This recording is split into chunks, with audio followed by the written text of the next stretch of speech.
science story, huh? These NYU scientists, I felt really right. But I was so and I just thought, well, I had figured it out It was that golden moment. because science was on my side.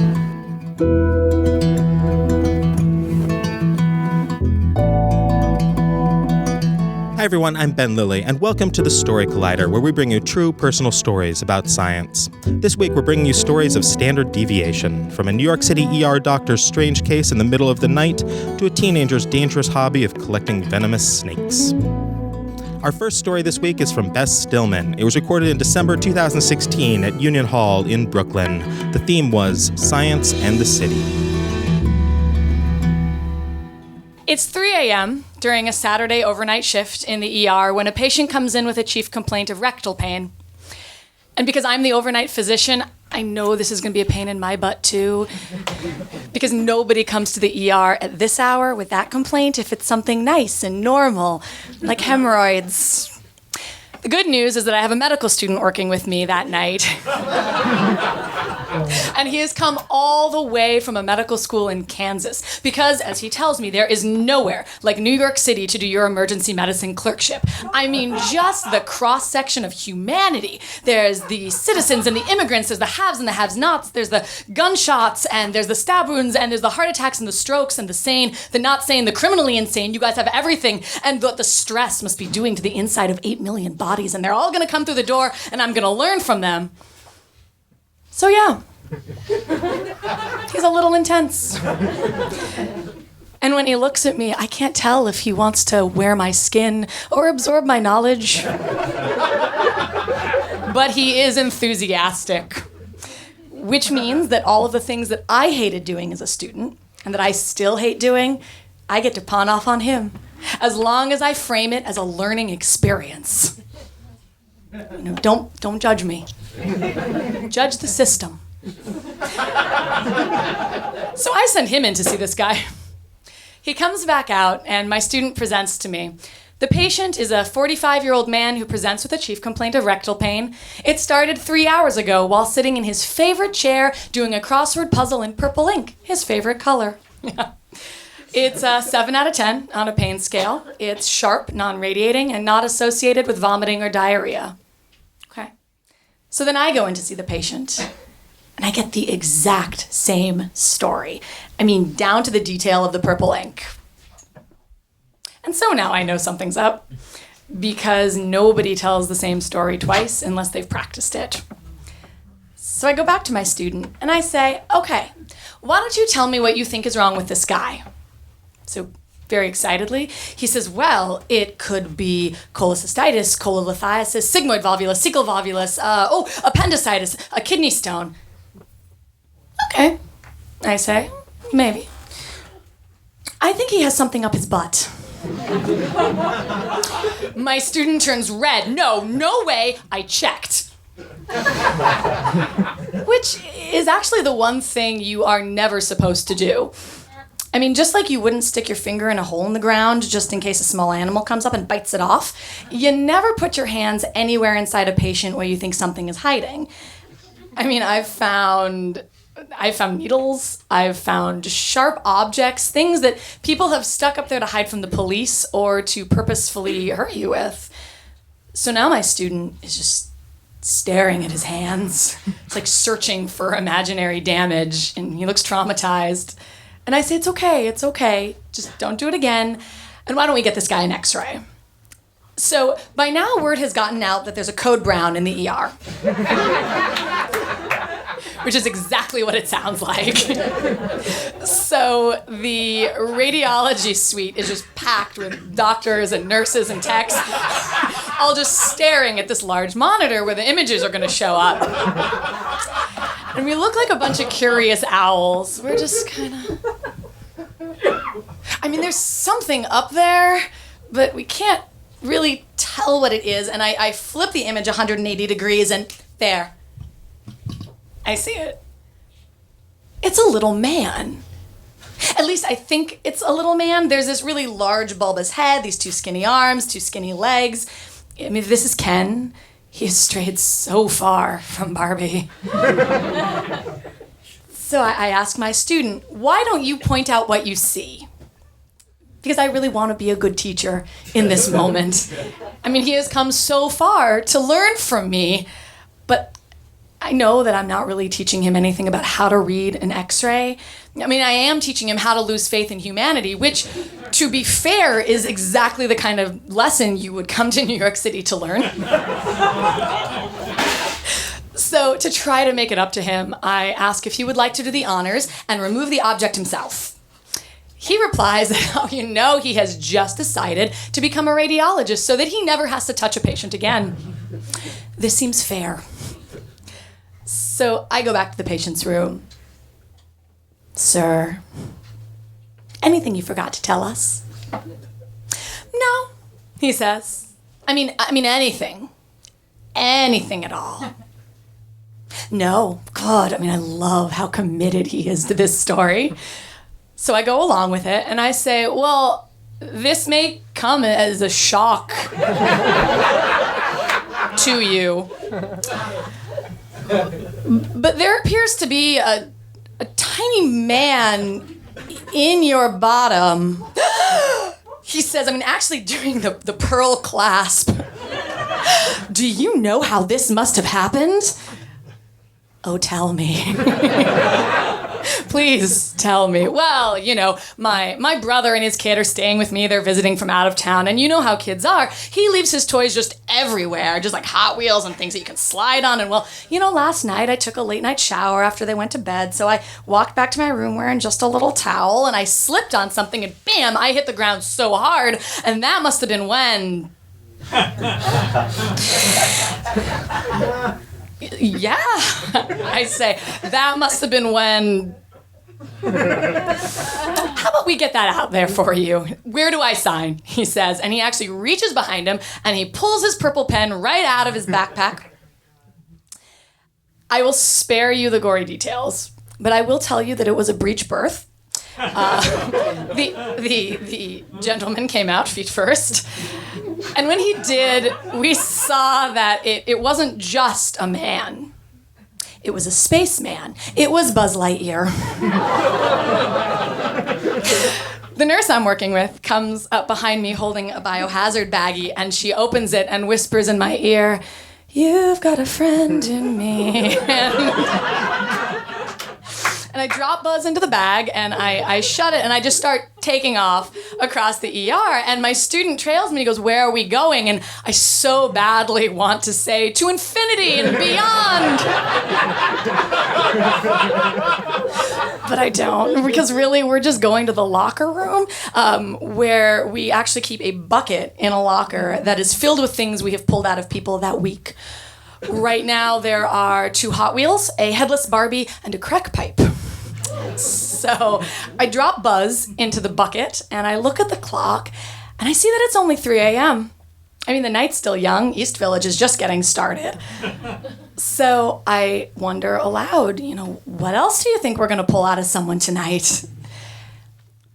And my student looks at me with the full realization that he is not in Kansas anymore. And he looks at me with this mixture of just disgust and despair and says, "What do you mean tonight?" Thank you.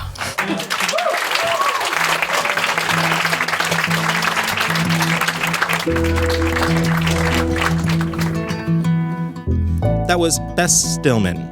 Bess is an emergency physician and writer living in New York City. She's been featured on public radio's The Moth Radio Hour. Our second story today is from Brendan Bain. It was recorded in December 2016 at the Rickshaw Stop in San Francisco, California. This show was produced in conjunction with the American Geosciences Association Conference and in partnership with Springer Nature's Before the Abstract podcast, which you can find at beforetheabstract.com. I don't know if anybody noticed, but I saw this article circulating a few weeks back about this 21-year-old guy from Wisconsin that was in an accident. He nearly died. He didn't crash his car. He wasn't hurt at work.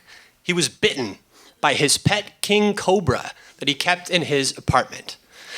Now, every few months, I read about people like this, these young guys that keep these dangerous snakes in their apartment, sometimes in their bedroom. They're bitten, they nearly die. And every time I finish reading those articles, I always think, fuck, that could have been me. I'm going to tell you guys a story about a hobby I used to have. But in order to tell that story, I got to go way back to when I was first inspired to pursue science. Now, I've noticed that science journalists, scientists are often, they can tie their inspiration to pursue their specific field back to a moment. Maybe they played around in tide pools when they were a kid. Maybe they met an influential researcher. For me, I can tie my moment back to a specific animal. When I was in kindergarten, my principal had a pet tarantula that she kept in her office. And ever since I was tall enough to stand on my tiptoes, I would do that and peer through the foggy glass of this thing's terrarium and stare for hours. I was totally obsessed, and that single spider sparked my entire interest in biology. And that interest soon bloomed, and I became obsessed with scorpions, with lobsters, with snakes, with spiders, and so on. I even subscribed to this monthly reptile magazine that had articles on reptile husbandry and whatnot. And every couple of years, they devoted this issue exclusively to keeping the most unforgiving reptiles of all, venomous snakes. And that's when my obsession with venomous snakes really started, and when I started to develop my aspirations to one day have my own venomous snakes. And I know that sounds irrational, and it is, but I think if anybody were to be able to understand that, it would be scientists. Because in scientific circles, there are always people, moss people, dolphin people, virus people, and I'm one of the venomous snake people. And for me, I think the thing about venomous snakes that really got me was that these animals are truly impressive. I mean, just think about the myriad ways they can undo our bodies. They can paralyze our nervous systems. They can punch holes through our red blood cells. They can turn our healthy tissue into rotting, oozing flesh. They're like dangerous little miracles. But the thing is, my dreams of having these dangerous little miracles for myself were not to be. I was born here in California, and in California, keeping foreign venomous snakes in your home is totally illegal. So hearing that as a kid, my dreams were kind of crushed until I had my very first job. Now, most jobs, first jobs, entail flipping burgers or maybe delivering pizzas. Mine was cleaning up snake shit. I worked at a pet reptile store.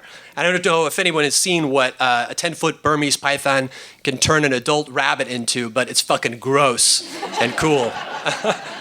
But at the store, I was totally excited and happy despite all the snake shit. There, I was surrounded by my fellow people who shared my interests, my obsessions, even people who were obsessed as much as I was with venomous snakes, even people who kept them illegally. And that's when it started to click. I realized if they could do it, then I could do it. And my connection was a man named Richard. He was the store manager. He's this tall, 40-something-year-old guy who knew people in the exotic animal trade. And so he had transitioned from the seedy underworld of exotic aquarium fish to selling snakes and lizards from across the carpet barn. And so I asked Richard to help me find a venomous snake, and I was surprised when the call came just a few days later. A woman was going to come into the store to sell her own venomous snakes. Richard said that it would happen in just a few days, and so I counted the days. And I will never forget the day that they came. I remember I was looking through the storefront glass. There were lizards and snakes painted in puff paint across the window panes, and through that glass, I saw a dusty old SUV pull up. A woman stepped out of the SUV and started pulling terrariums out of the trunk, and she was soon joined by her 13-year-old son. Her boy reached up and touched his finger to the dusty glass, and he drew the words, R.I.P. Dad. The snakes in the truck had belonged to his father, who had just died from being bitten by one of the neotropical rattlesnakes in his own collection. It was fucked up, right? I wanted these snakes bad, but I felt so conflicted. And so Richard picks up on the hesitation in my voice, and he responded by shutting down the entire exchange. He said, "If you're not 100% ready, then I cannot help you." and the snakes went to someone else. I was disappointed, but soon I realized there was another way. If I couldn't find what I needed in California, then I would go where you could buy anything. Texas. There, venomous reptile enthusiasts gather in public. They gather in conventions without shame, where they sell and buy vipers, cobras, green and black mamas, everything that you want. And so there's just about 1,300 miles between Riverside, California, and San Antonio, Texas. That's 18 hours of straight driving. And that's exactly what I did. I got another friend to go with me so we could take turns driving, and I took money from another friend. We're going to call him Ben, who wanted his own venomous snakes. We hopped in the car, and we went on our way. From the outside, the convention building looked pretty unassuming. It's just 4 gray walls. It looked like a DMV. But from the inside, it was nothing like a DMV. There were dozens of card tables, and on top of those tables were hundreds of little plastic dishes, like to-go containers that you get from a restaurant, except instead of mashed potatoes, inside were venomous snakes. I was totally overwhelmed. I was like a kid in a candy store, except instead of candy, there were horrible, horrible venomous snakes. But I had a plan. I had prepared to buy a specific species, but a quick loop around the convention building showed that no one was selling what I was looking for. And so I did something kind of stupid. I started looking at snakes that I knew jack shit about. I remember looking across one of the vendor tables, and I saw a snake that looked a little like one of the ones that I had wanted, but I didn't recognize the name on the label, which read Puff Adder. So I whipped out my phone, and I took a quick look at the snake's Wikipedia page. I scrolled down to the bite section, and I read this. If not treated carefully, necrosis will spread, causing skin, subcutaneous tissue, and muscle to separate from healthy tissue and eventually slough. The slough may be superficial or deep, sometimes down to the bone. Gangrene and secondary infections commonly occur and can result in loss of digits and limbs. Of all snakes across the entire continent of Africa, puff adders kill the most people. It's mostly because they're so widespread. They take refuge under wood scraps near villages where there's a lot of human foot traffic. But it's also because they have terribly potent venom. It's primarily cytotoxic, meaning that it destroys cells. It can punch holes through our red blood cells and degrade human tissue. Lives and limbs have been lost to this snake. Now, I said that they are miraculous, but what's truly a miracle is that they took my money at all. I needed to provide evidence that I was a Texas resident, and which just meant that I had to write down my Texas address. But the problem is, I'm a really shitty liar. So I just started visibly sweating and getting red at this guy's table as he's waiting for this address. It took me about 3 minutes to write it down, but I did it. I got a bunch of snakes and 2 puff adders that day. One for me and one for Ben. I drove straight home. I pulled into my driveway, exhausted but elated. I finally had my own venomous snakes. I set the day aside to put them up in their cushy terrariums. I'd recently bought out a reptile store that was remodeling their whole interior, and so I had these really nice enclosures, looked very professional. My garage looked like a Colombian drug lord's reptile menagerie. I even had a couch in there, and so once I'd set everything up, I plopped down on the couch, and I looked at all the animals, and I looked at my new puff adder. And I was filled with that same feeling that I had when I was looking at the tarantula back in kindergarten, completely content, free to just stare at this animal and wonder. And then it happened. I got a call from Ben. He had been cleaning his puff adder's enclosure. Normally, when we do that, we take out the snake with tools and we put it in a holding box, so you never have to reach a naked hand into the enclosure. But Ben got lazy. He was reaching in to grab the water dish. He curled his fingers around the edges, completely ignoring the baby puff adder in the corner, when, bam! The snake reached out and bit him on the index finger. Now, quick note, not all snakes bite the same way. Some venomous snakes are rear-fanged, meaning they have their fangs up in the back of their mouth, so to envenom it, they have to bite and chew. It's kind of clumsy, but the puff adder is not clumsy at all. it's front-fanged, meaning that at the front of its mouth, it's got two posable, beautiful fangs.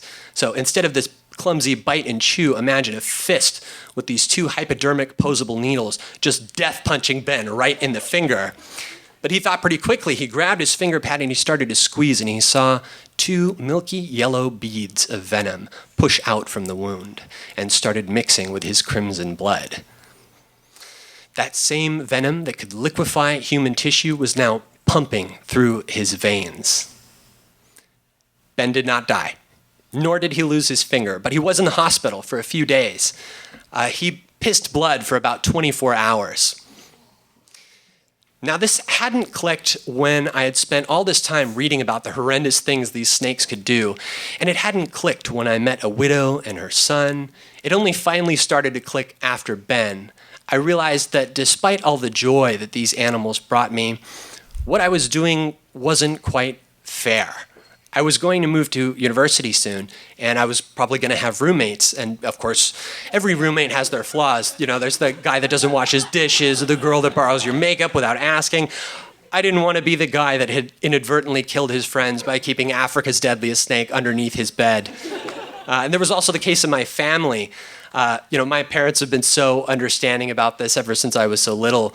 But when you think about it, American hospitals don't really keep antivenom for African vipers on tap. So they have to helicopter that shit in from the zoo. And so when I think about it, I think I exposed my family to the same danger faced by people who lived in remote snake-riddled African villages. So I should probably say sorry, Mom. Sorry. And so I realized now was the time for me to start giving away these snakes to capable people.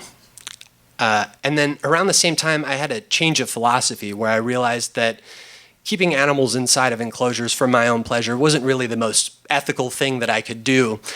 So I started giving away all of these animals. And I have to say, it felt so good to let go. And one of the last animals that I gave away was a tarantula named Dorothy. I'd met this woman in California who had a daughter named Trinity. She was a really little girl, and her mom said that she was this aspiring young biologist. She wanted to talk to me about careers in science and see if there was any way she could get paid to just look at spiders for a living. And so we were going to arrange a visit because Trinity lived in Texas. And I asked her mom, when she visits, can I give her one of my tarantulas? And of course, she happily agreed. So I prepared for this visit. I took all of these tarantulas out, and there were a bunch. I set all these terrariums out on my dining room table, and when Trinity came, I said, take your pick. You can have anyone you want. It's going home with you. And I'll never forget the look in her eyes. She's this little orange-haired girl with just freckles all over. And when I saw her peering through the foggy terrarium glass, I felt this warmth because I realized this was one of my people. Except Trinity was really, really bold. Out of all the tarantulas that she could take home, she chose Dorothy. Now, you're all scientifically inclined people. I'm sure you're well aware that there are big fucking spiders in the world. Now, there's big fucking spiders, and then there's Dorothy. Dorothy's like the size of like a man's fucking shoe. Like, she's gigantic. She was bigger than this girl's head. But that's the one that she wanted, and that's the one she got. As I was packing this massive tarantula into this cookie tin for this little girl to take home, this thought came into my mind. I thought, am I doing something stupid again? Am I doing something dangerous? But just as quickly as the thought entered my mind, it vanished, with the reassurance that Trinity was one of my people, and it was time for her to do something a little bit dangerous, but a lot of fun. Thank you.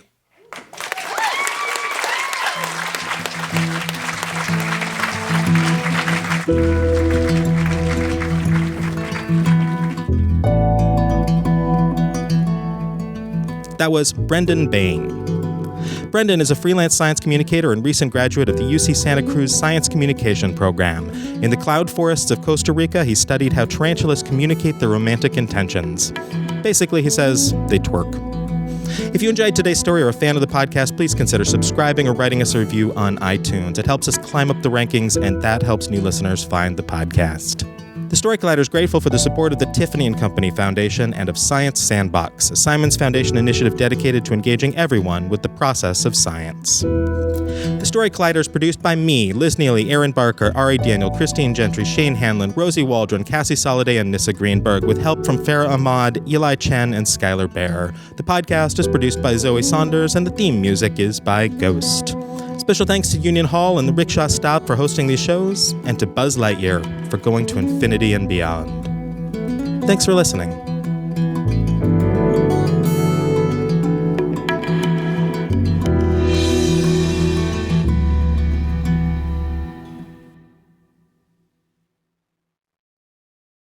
This is the story of the one. As head of maintenance at a concert hall, he knows the show must always go on. That's why he works behind the scenes, ensuring every light is working, the HVAC is humming, and his facility shines. With Grainger's supplies and solutions for every challenge he faces, plus 24/7 customer support, his venue never misses a beat. Call quickgrainger.com or just stop by. Grainger, for the ones who get it done.